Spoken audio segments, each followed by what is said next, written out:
निकली थी hydrogen spectrum में, ठीक है ना। सीरीज का नाम यहाँ लिखेंगे हम लोग। यहाँ पे N1 और N2 के बारे में जानकारी मिलेगी। N1 माने कहाँ से निकल रही है और N2 का मतलब किस में जा रही हैं, ठीक है। और यहाँ पर रीजन देखेंगे, REGION, रीजन माने किस क्षेत्र में। जैसे कुछ रेडिएशन ऐसी निकली जो विजिबल होंगी, दिखाई पड़ेंगी, कुछ रेडिएशन ऐसी होंगी जो विजिबल नहीं होंगी, नहीं दिखाई पड़ेंगी। ऐसा थोड़ा ना है कि जो लाइट पड़ती है प्रिज्म के ऊपर, लाइट पड़ी प्रिज्म के ऊपर, 7 ही कलर हमको दिखाई देते हैं, विद ब्योर, यही तो दिखाई देते हैं। तो उसके बाद और सारे कलर हमको दिखाई नहीं देते हैं, तो इसका मतलब और सारी रेडिएशन ही नहीं निकल रही। जैसे एक्सरे निकली, तो क्या आप एक्सरे देखते हैं? देखते तो है नहीं, लेकिन निकलती है। गामा रे दिखाई पड़ती है? नहीं दिखाई पड़ती, लेकिन निकलती तो है, हैं? कॉस्मिक रे दिखाई पड़ती है? नहीं दिखाई पड़ती, लेकिन निकलती है, ठीक है ना। ऐसे होती है। अल्ट्रावायलेट रे, तो देखिए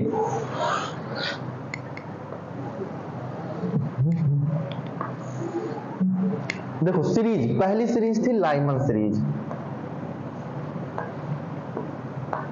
लाइमन सीरीज। दूसरा था बामर सीरीज,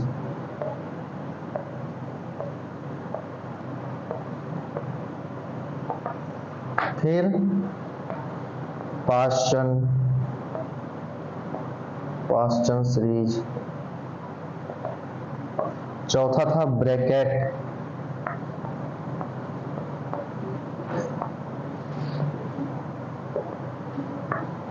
पांचवा था फुंड,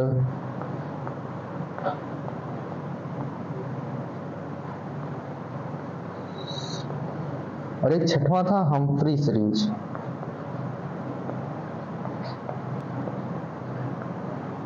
हम्फ्री सीरीज, ठीक है ना। इतने सीरीज निकले थे, लाइमन, बामर, पास्चन, ब्रैकेट, फुंड और हम्फ्री। लाइमन, बामर, पास्चन, ब्रैकेट, फुंड और हम्फ्री, ये आपको याद होना चाहिए। लाइमन, बामर, पास्चन, ब्रैकेट, फुंड और हम्फ्री। लाइमन, बामर, फिर से याद करो, लाइमन, बामर, पास्चन, ब्रैकेट, फुंड और हम्फ्री, ठीक है ना। अब इसके लिए N1 यहाँ लिख दी, N1, N1, N1, N1, N1, N1। यहाँ पे N1 बराबर, N1 बराबर, N1 बराबर। ये अगर पहले सेल से जंप कर रहा है तो लाइमन 1, दूसरे से तो 2, तीसरे, चौथा, पांचवा, छठवां। पहले से अगर कोई इलेक्ट्रॉन जंप कर रहा है तो वो लाइमन सीरीज, दूसरे से अगर जंप कर रहा है बामर सीरीज, तीसरे से जंप कर रहा है पास्चन, चौथे से जंप कर रहा है ब्रैकेट, पांचवे से जंप कर रहा है फुंड और छठवें से जंप कर रहा है तो हम्फ्री, ठीक है ना। अगर इलेक्ट्रॉन पहले सेल से जंप किया दूसरे, तीसरे, चौथे, पांचवें, छठे, सतह, अठे में, तो वहां पे क्या हो जाएगा? आपका लाइमन सीरीज हो जाएगा। तो N2 की वैल्यू जो होती है वो हमेशा 1 से ज्यादा होगी, ठीक है ना। सीधे सीधे लिख सकते हैं N2 इज ग्रेटर देन 1। कोई भी इलेक्ट्रॉन एनर्जी गेन करके अपने ही सेल में नहीं कूदेगा, कूदेगा तो अपने से अपर एनर्जी लेवल में, जैसे 2 में कूदा, 3 में कूदा, 4 में कूदा, इस प्रकार कूदेंगे, ठीक है ना। यहां पे क्या हो जाएगा? N2 is greater than 2। N2 जो होगा इसमें 2 से क्या होगा? ज्यादा होगा। दूसरे सेल में अगर इलेक्ट्रॉन है, एनर्जी गेन किया तो तीसरे में कूदेगा, चौथे में कूदेगा, पांचवें में कूदेगा, छठे में जंप करेगा, ये नहीं कि तीसरे में ही जंप करे, ठीक है ना। फिर उसके बाद यहाँ क्या हो जाएगा? N2 is greater than 3, N2 is greater than 4, N2 is greater than 5, N2 is greater than 6। बहुत सारी बुक्स में ये लिखा रहता है 2, 3, 4, 5 एंड सो ऑन। यहाँ लिखा रहेगा 3, 4, 5, 6 and so on. 4, 5, 6, 7 and so on. 5, 6, 7, 8 and so on. 6, 7, 8 and so on. 7, 8, 9 and so on। ऐसे लिखा रहेगा, यानी कि इससे जंप किया, N1 की वैल्यू 1 है तो N2 की वैल्यू 2, 3, 4, 5 ऐसे हो जाएगा, ठीक है। समझ में आ रही बात? फिर उसके बाद ये किस रीजन में जाते हैं ये याद करिएगा। हालांकि जितने भी कंपटीशन है उसमें यही पूछा जाता है कि जैसे लाइमन सीरीज है तो ये किस रीजन में जाएगा, किस क्षेत्र में जाएगा, ठीक है ना। तो देखो, लाइमन सीरीज रहता है अल्ट्रावायलेट रीजन, अल्ट्रावायलेट रीजन में। किसमें रहता है? Ultraviolet region. पराबैंगनी क्षेत्र इसको कहते हैं। पराबैंगनी किरणों का नाम सुने हुई हो? क्यों बच्ची?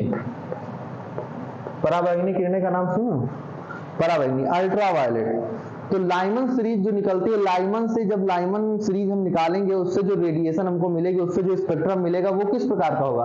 अल्ट्रावायलेट रीजन का होगा। ये दिखाई नहीं पड़ेगा, लेकिन अल्ट्रावायलेट विजिबल ना होते, ठीक है ना। बामर सीरीज जो होता है वो विजिबल होता है।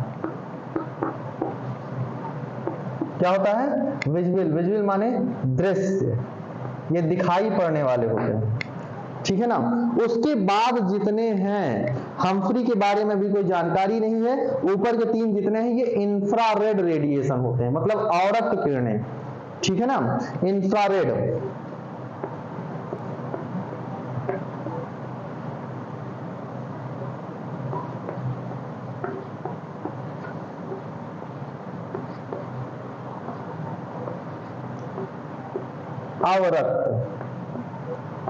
अवरक्त क्षेत्र, ठीक है ना। अवरक्त किरण इसको कहा जा सकता है। अब देखिए इसमें भी बहुत सारे रीजन होते हैं, नियर इंफ्रारेड, फार इंफ्रारेड, यानी कि निकट का अवरक्त, दूर का अवरक्त। जैसे मान लीजिए आपको श्री राम हॉस्पिटल जाना है, ठीक है ना, और आप श्री राम हॉस्पिटल के एक दुकान पहले खड़े हैं, तो आप श्री राम हॉस्पिटल के करीब में है, तो उसको कहा जाएगा नियर श्री राम हॉस्पिटल। तो नियर इंफ्रारेड का मतलब हुआ कि इसका जो फ्रीक्वेंसी है, इसका जो वेवलेंथ है वो लगभग इंफ्रारेड के करीब में है, ठीक है ना। ऐसे निकाला था। तो ये नियर इंफ्रारेड है और ये फार इंफ्रारेड है। फार माने दूर, फार माने दूर। ये निकट अवरक्त क्षेत्र में है, ये दूर अवरक्त क्षेत्र में, ठीक है ना। तो पेपर में ये पूछता है कि हाइड्रोजन स्पेक्ट्रम में कौन सी ऐसी सीरीज है जो विजिबल रीजन में पाई जाती है। तो बामर series is found in the visible region. बामर series जो होता है वो दृश्य क्षेत्र में पाया जाता है, यानी कि बामर सीरीज की जो रेडिएशन हम पाएंगे, कलर स्पेक्ट्रम पाएंगे,